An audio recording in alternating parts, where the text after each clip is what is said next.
வணக்கம் மக்களே, நான் உங்கள் பயண பித்தன். இப்போ நம்ம எங்க இருக்கோம் அப்படின்னா கூமாப்பட்டி ஐலாண்டுக்கு போறாங்க. அதுக்கு நம்ம எங்க வந்திருக்கோம்னா விருதுநகர் மாவட்டத்தில் இருக்கக்கூடிய கிருஷ்ணங்கோயில் அப்படின்ற ஒரு இடத்துக்கு வந்திருக்கோம்.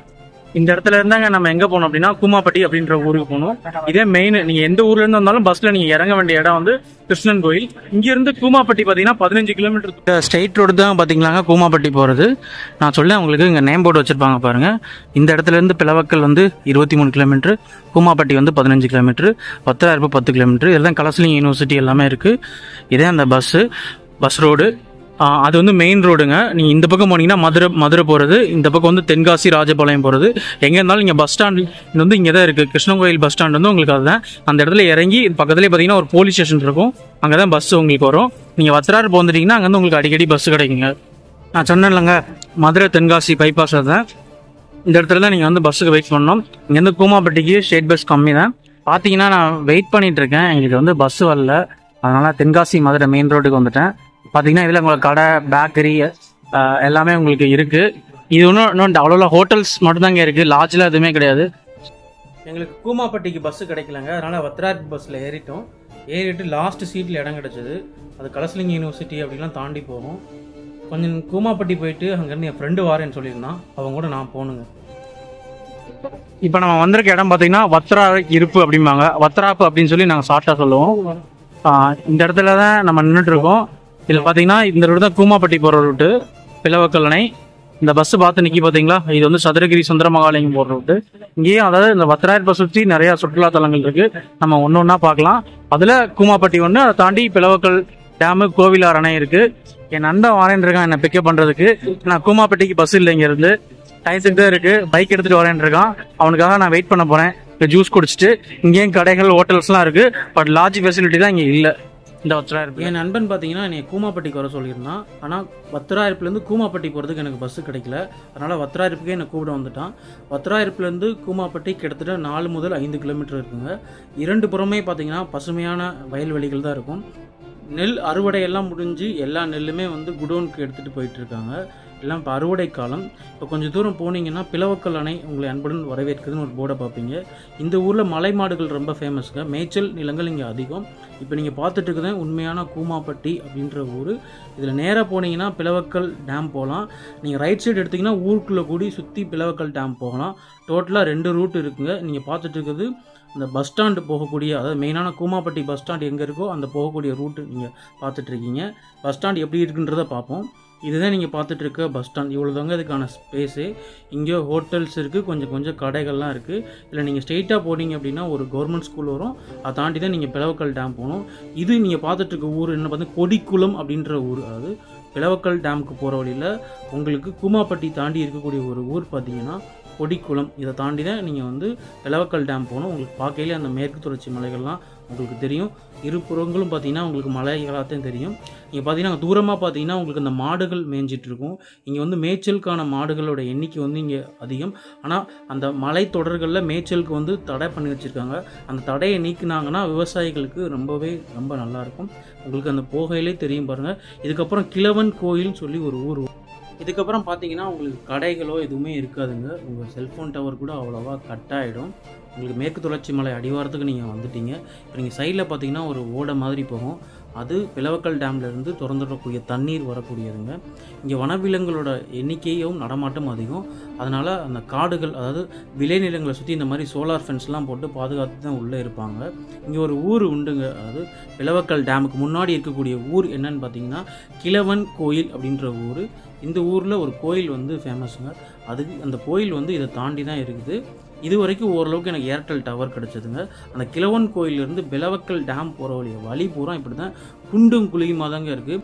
ஸ்ரீவில்லிபுத்தூர் பஸ் ஸ்டாண்ட்லேருந்து பிளவக்கல் டேமுக்கு வந்து குறிப்பிட்ட டயத்துக்கு வந்து பஸ் ரன் பண்ணுறாங்க. அது எப்போலாம் எனக்கு டைம் தெரியல.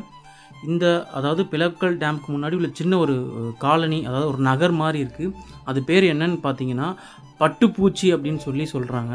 அது கிட்டத்தட்ட ஒரு கம்மியான வீடுகள் தான் இங்கே இருக்குது. நம்ம பிளவக்கல் டேமை வந்து ரீச் ஆகிட்டோம். தூரமாக தெரியுது பார்த்தீங்களா, அதான் பிளவக்கல் டேமோட என்ட்ரன்ஸு. அங்கே ஏதோ திருவிழா போலங்க. அதனால் வந்து உள்ளூர் மக்கள்லாம் சமையல் பண்ணி சாப்பிட்டுட்ருக்காங்க. இங்கே ஒரு கோயில் இருக்குது பார்த்தீங்கன்னா. இப்போ நம்ம எங்கே இருக்கோன்னா அந்த பிளவக்கல் டேமுக்கு வெளியில் இருக்கோம். பார்த்தீங்கன்னா ஏதோ ஒரு பாதுகாப்பு நலன் கருதி வனவிலங்குகள்லாம் நிறையா நடமாட்டம் இருக்கும். அதனால் உள்ளே வந்து அலோவ் பண்ணல. இது வந்து கிட்டத்தட்ட 4 வருஷமாக அலோவ் பண்ணலன்னு சொல்கிறாங்க. இது பார்த்திங்க அப்படின்னா இது பழைய போஸ்ட். ஆக்சுவலாக பிளவக்கல்ல வந்து உள்ளே அலோவ் பண்ணலன்னு இப்போ ரீசெண்டாக வச்சுருக்காங்க. அணையோட பாதுகாப்பு கருதி ட்ரோனு வீடியோ எதுவுமே எடுக்கிறதுக்கு அனுமதி இல்லை, குளிக்கவும் அனுமதி இல்லைன்னு சொல்லி போட்டிருக்காங்க. இதை தாண்டி போனீங்கன்னா ஒரு வழி இருக்குதுங்க, அதை அடைச்சி வச்சுருக்காங்க. இப்போ ரீசெண்டாக அடைச்சது தாங்க. நாங்கள் திருப்பியும் அதே சுற்றிட்டே இருந்த அந்த இடத்துலேயே நிறைய பேர் வந்து அதை கேட்குறாங்க, யாரையுமே உள்ளே விடலை. கிட்டத்தட்ட நாங்களும் 1 மணி நேரமாக வெயிட் பண்ணி பார்த்தோம். இந்த வழியாக போனீங்கன்னா அந்த பிளவக்கல் அணையோட கரைக்கு நீங்கள் போகலாம். அதிலிருந்து போக முடியுமான்னு பார்த்தோம், முடியலை. என் ஃப்ரெண்டு சொன்னால் இன்னொரு வழி இருக்குது, நான் உன்னை கூட்டிகிட்டு போகிறேன்னு. அங்கேயும் போகலாமான்னு பார்த்துட்டு இருக்கிறதுக்குள்ள மெயின் கேட்டுக்கு வந்துட்டோம். இப்போ நீங்கள் பார்த்துட்ருக்க தண்ணி பார்த்தீங்கன்னா அந்த பிளவக்கல் டேம்லேருந்து திறந்து விடக்கூடிய தண்ணிங்க. இப்போதைக்கு இவ்வளோ தான் தண்ணி வருது. இது திறந்து விடக்கூடிய தண்ணியா இல்லை வந்து ஓவர்ஃப்ளோ ஆகி வரதா எனக்கு தெரியல. ஆனால் அவ்வளோ தண்ணிலாம் கிடையாது, இது டேம்லேருந்து வரக்கூடிய தண்ணி. ஆனால் நாங்கள் பார்த்தீங்கன்னா இன்னொரு ரூட்டில் போனோம். அது கிழவன் கோயிலேருந்து ஸ்ட்ரெயிட்டாக போகக்கூடிய ரூட்டு, அணைக்கு பேக் சைடு போகக்கூடிய ரூட்டுங்க. அதுலேயுமே எங்களை வந்து அலோவ் பண்ணலை. அந்த செக் போஸ்ட் போட்டு லாக் பண்ணியிருக்காங்க. பார்த்தீங்களா, எங்களை மாதிரியே நிறைய பேர் போயிட்டு ரிட்டர்ன் வந்துட்டு இருந்தாங்க. நீங்கள் கரெக்டாக பார்த்தீங்கன்னா மலை அடிவாரத்தில் இருக்கீங்க. கொஞ்சம் தூரத்தில் வந்து ஃபாரஸ்ட் ரேஞ்ச் வந்து ஸ்டார்ட் ஆகிடும். இங்கே விளைநிலங்கள் இருக்குது. வனவிலங்குகள்கிட்டருந்து பாதுகாக்கிறதுக்காக இங்கே வந்து சோலார் ஃபென்ஸ்லாம் போட்டிருக்காங்க. யானைகளோட நடமாட்டம் அதிகமாக இருக்குன்னு சொல்கிறாங்க. இந்த இடத்துல பார்த்திங்கன்னா நாங்கள் ஒரு ஜல்லிக்கட்டு காளையை பார்த்தோம். இந்த ஊர் வத்ராயிருப்புன்ற ஊர்லையும் கான்சாபுரத்துலேயும் பார்த்திங்கன்னா ஜல்லிக்கட்டு நடைபெறும். இந்த இடத்துல வந்து மலை மாடுகளோட எண்ணிக்கையும் அதிகம். ஜல்லிக்கட்டு காளைக்கும் இந்த ஊர் வந்து எங்கள் விருதுநகர் மாவட்டத்தில் ரொம்ப ஃபேமஸானதுங்க. அது அந்த காட்டுக்குள்ளே மேய்ச்சல் இருந்ததை பார்த்தோம். இங்கே ஆடுகளையும் மேய்ச்சலுக்கு கொண்டு வந்துட்டு இருந்தாங்க. மேய்ச்சல்கள் வந்து இங்கே அதிகம். அப்படியே போகிறது போலே கொடிக்குளம் நான் ஊர் சொல்லியிருந்தேன் பார்த்தீங்களா, அந்த கொடிக்குளத்து பக்கத்தில் இருக்கக்கூடிய கண்மாய் அல்லது குளம் தான் பார்த்துட்ருக்கீங்க. அங்கே நீர் இவ்வளோதான் இருக்குது, உள்ளே கொஞ்சம் நீர் இருக்குது. அப்படியே வர்ற வழியில் இந்த மரத்தில் ஃபுல்லாக உங்களுக்கு வௌவாலாக இருந்ததுங்க. என்னால் எவ்வளோ ஜூம் பண்ணி காமிக்க முடியுமோ அவ்வளோ ஜூம் பண்ணி காமிச்சிருக்கேன். அப்படின்னு கூமாப்பட்டிக்கில் வந்துட்டாங்க. மக்கா ஹோட்டல்னு அப்படின்னு ஒன்று இருந்ததுங்க. அங்கே போய் நாங்கள் பரோட்டாவும் ஆம்லேட்டும் சாப்பிட்டாங்க. விலையும் கொஞ்சம் சீப் அண்ட் பெஸ்ட்டாக இருந்தது. இங்கே வந்து ஜிபேலாம் அக்செப்ட் பண்ணிக்கிட்டாங்க. இப்போ நீங்கள் பார்த்துட்டு இருக்க அந்த கண்மாய் ஆர் குளம்னு கூட நீங்கள் சொல்லலாம். இந்த இடம் தாங்க எங்கன்னு பார்த்தீங்கன்னா கூமாப்பட்டிக்கும் வத்ராயிருப்பும் நடுவில் இருக்குது. மேபி இதை கூட நீங்கள் கூமாப்பட்டி ஐலாண்டாக எடுத்துக்கலாம். உள்ளே பார்த்தீங்கன்னா நிறையா மாடுகள் மேய்ஞ்சிட்ருக்கு. இந்த மாடுகளை வந்து மேற்கு தொடர்ச்சி மலை பக்கத்தில் மேய வைக்கணுன்றது தான் எல்லாரோடைய ரொம்ப நாள் கோரிக்கையாக இருக்குது. நாங்கள் இன்றைக்கி பார்த்ததுலேயே அதிகமான தண்ணி இந்த இடத்துல தான் நாங்கள் பார்த்துருக்கோம். அங்கே மாடுகள் மேய்ஞ்சிட்ருக்கு. அடுத்து நாங்கள் சதுரகிரி சுந்தர மகாலிங்கம் அடிவாரம் போக போகிறோம். நாங்கள் மலை ஏறல, அதுவும் ஒரு சுற்றுலா தலமும் ஆன்மீக தலமும் கூட. நாங்கள் பார்த்தீங்கன்னா வந்து பைக்கை பார்க் பண்ணியாச்சு. 10 ரூபா கொடுத்துட்டு வெளியில் வந்துட்டுருக்கோம். வெளியில் வந்து உங்களுக்கு கடைகள்லாம் இருக்கும், ஜூஸு எல்லாமே உங்களுக்கு கிடைக்கும், கரும்பு சாறு எல்லாமே கிடைக்கும். இதில் தான் உள்ளே போகணும். ஃபாரஸ்ட்டில் நீங்கள் டோக்கன் எடுத்துகிட்டு போகணும். இந்த இடத்துல அன்னதானம் கொடுப்பாங்க எப்பயுமே. அதாவது அங்கே போய் நானும் சாப்பிட போகிறேன், என்ன கொடுக்குறாங்கன்னு தெரில. கொடுத்துட்டு எங்களுடைய யாத்திரையை தொடங்கலாம். இதில் தான் போகணும். உள்ள ஃபாரஸ்ட் செக் போஸ்ட் இருக்கும். அங்கே போய் காசு கொடுத்து நீங்கள் டிக்கெட் எடுத்துகிட்டு உள்ளே போனாங்க. நாங்கள் சதுரகிரி முடிச்சுட்டு அடுத்து போகக்கூடிய இடம் அர்ஜுனாபுரம் ஒரு இடங்க. நல்லத்தங்கால்னு சொல்லி ஒரு வரலாற்று சிறப்பு மிக்க ஒரு இடம் இருக்குது. அந்த இடத்துக்கு போக போகிறோம். வாங்க போகலாம். இப்போ பார்த்தீங்கன்னா நம்ம வந்து கூமாப்பட்டி பக்கத்தில் வந்து அர்ஜுனாபுரம் அப்படின்ற ஒரு ஊரில் இருக்கோம். இங்கே வந்து என்ன ஃபேமஸ்னால் நல்லத்தங்கால் கதை அப்படின்னு சொல்லி எங்கள் தென் மாவட்ட மக்களுக்கு எல்லாருக்குமே தெரியும். நல்லா குழந்தையா இருக்கும்போது, ஐ மீன் ஒரு 5 வயசுலேருந்து ஒரு 8 வயசுக்குள்ள இருக்கும்போது எங்கள் அப்பா அந்த கதையெல்லாம் சொல்லி தான் நைட்டு என்னை தூங்க வைப்பாங்க. என்ன கதை அப்படின்னா, ஒரு தாய் வந்து அந்த காலத்தில் வறுமை வந்துடுது. அப்போ என்ன பண்ணுறாங்கன்னா, அது 7 குழந்தைகள் இருக்கும். 7 குழந்தைகளையும் கிணத்துல போட்டு தாயும் இறந்துடுறாங்க. அந்த கதை தான் நல்லத்தங்கால் கதை. இங்கே வந்து அங்கே குலதெய்வமாக இந்த ஊரில் வந்து கொண்டாடுறாங்க.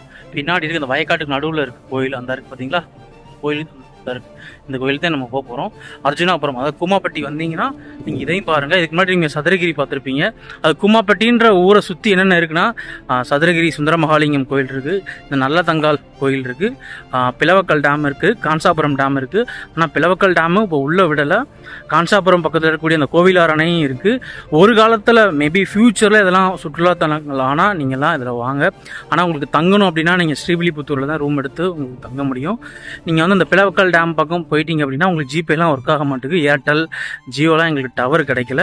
இப்போ நான் அந்த கோயிலில் போய் நான் உங்களுக்கு காட்டுறேன் எப்படி இருக்குது அப்படின்னு. நல்லா பார்த்துக்கோங்க. நல்லத்தங்கால் தன்னுடைய தாய் வந்து 7 குழந்தைகளையும் ஒரே கிணத்துக்குள்ளே போட்டுட்டு இறந்த ஒரு உங்களுக்கு கோயில் வச்சுருக்காங்க. என் கூட என்னுடைய நண்பர் வந்து ராஜ்குமார் இருக்கார். இவர் தான் எனக்கு ஃபுல்லாக இன்றைக்கி சுற்றி காமிச்சிட்ருக்காரு இந்த கூமாப்பட்டி அந்த எல்லாத்தையும். பார்த்தீங்கன்னா வயல் வெளிக்குள்ளே தான் அந்த கோயிலே அமைஞ்சிட்ருக்கும். அங்கே நெல் அறுவடை நடந்துகிட்டு இருந்தது. அதெல்லாம் பார்த்துட்டு அங்கே இங்கே கார்லேயோ டூ வீலர்லாம் போக முடியாது. கிட்டத்தட்ட ரோட்டில் இருந்து ஒரு 500 மீட்டர் நீங்கள் நடந்து தான் போகணும். நானும் என் நண்பனும் வந்து நடந்து போயிட்டு இருந்தோம். அப்படியே தான் கொஞ்சம் நேரம் உட்காந்து வேடிக்கை பார்த்துட்டு இருந்தோம். ஏன்னா நாங்களும் 90s கிட்ஸில், அதனால் நீங்கள் பார்க்குறது கோயில் இப்போ வந்து இந்து சமய அறநிலையத்துறை கண்ட்ரோலில் இருக்குது இந்த கோயில். இப்போ இந்த கோயிலில் வந்து கும்பாபிஷேகம் நடக்கிறதுனால எங்களை வந்து உள்ளே அலோவ் பண்ணல. வெளியிலே வந்து பூசாரி இருந்து எங்களை சாமி கும்பிட அலோவ் பண்ணாங்க. நாங்களும் போய் அவர் சில கதைகள் சொன்னார். அதாவது இது நல்ல தங்காலுக்கு இங்கே கோயில் இருக்க மாதிரி அர்ஜுனாபுரத்தில் பார்த்தீங்க அப்படின்னா அவருடைய அண்ணனாக நல்ல தம்பிக்கு கோயில் இருக்கதா எங்ககிட்ட சொன்னார். இந்த இடத்துல எங்களுக்கு பூஜை பண்ணி எங்களுக்கு வந்து விபூதியெலாம் கொடுத்தாரு. இதுக்கு ஆப்போசிட்டில் தான் அவங்க விழுந்து இறந்த கிணறு இருக்குது. அந்த பச்சை கலரில் தெரிஞ்சு பார்த்தீங்களா, அதான் அந்த கிணறு. அந்த கோயிலில் சிற்பங்கள் பார்த்தீங்கன்னா அந்த 7 குழந்தைகள் இருக்குது. மேலே பார்த்தீங்கன்னா அந்த நல்ல தங்கால் சிலை வச்சுருக்காங்க. இது அந்த நான் சொன்ன வரலாற்றை வந்து குறிக்குது. அந்த 7 குழந்தைகள் மேலே வந்து தாய் வறுமையில் குடும்பத்தோடு இறந்த அந்த குடும்பத்தை இது காமிக்குது. நிறைய பேர் என்கிட்ட கேட்டிருந்தீங்க, கூமாப்பட்டி உங்கள் ஊர் பக்கத்தில் தானே, போய் எப்படி இருக்குன்னு பார்த்து சொல்லுங்கன்னு. அதனால தான் இன்றைக்கி நான் வந்தேன் ஞாயிற்றுக்கிழமை. பார்த்தீங்கன்னா கூமாப்பட்டியில் லாக்டவுனாக நிறைய பேர் கேட்டிருந்தீங்க. கூமாப்பட்டியில் லாக்டவுன்லாம் கிடையாதுங்க. நீ கூமாப்பட்டிக்கு ஊருக்கு போகலாம் வரலாம். அதை தாண்டி உள்ள பிளவக்கல் டேமுக்கு தான் அவங்க வந்து அலோவ் பண்ண மாட்டாங்க. நீங்களும் வாங்க, கூமாப்பட்டி வாங்க. அது ரொம்ப சின்ன ஊர் தான். உங்களுக்கு தேவையான உணவு எல்லாமே உங்களுக்கு கிடைக்கும். ஆனால் பார்த்தீங்கன்னா அது தனி தீவா உங்களுக்கு கோவா மாதிரி இருக்குமா, அந்த தண்ணியில் குடித்தாலோ குளித்தாலோ அந்த லவ் ஃபெயிலியர் தீருமா, கல்யாணம் ஆகுமா, அதெல்லாம் எனக்கு தெரியாது. அந்த பையன் அந்த சகோதரர் வந்து தான் ஊரை பெருமைப்படுத்தியிருக்காரு. நீங்களும் உங்கள் ஊரை அந்த மாதிரி பெருமைப்படுத்தலாம்.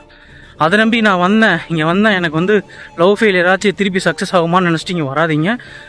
இதே மாதிரி தென் மாவட்டத்தில் நிறையா ஊர்களும் இந்த மாதிரி மேற்கு தொடர்ச்சி மலை அடிவாரத்தில் இருக்குது. இப்போ நீங்கள் பார்த்தீங்கன்னா அந்த கூமாப்பட்டி, அது பார்த்தீங்கன்னா சாம்பல் நிற அணில்கள் சரணாலயம், அதுக்கப்புறம் தானிப்பாறை இருக்குது.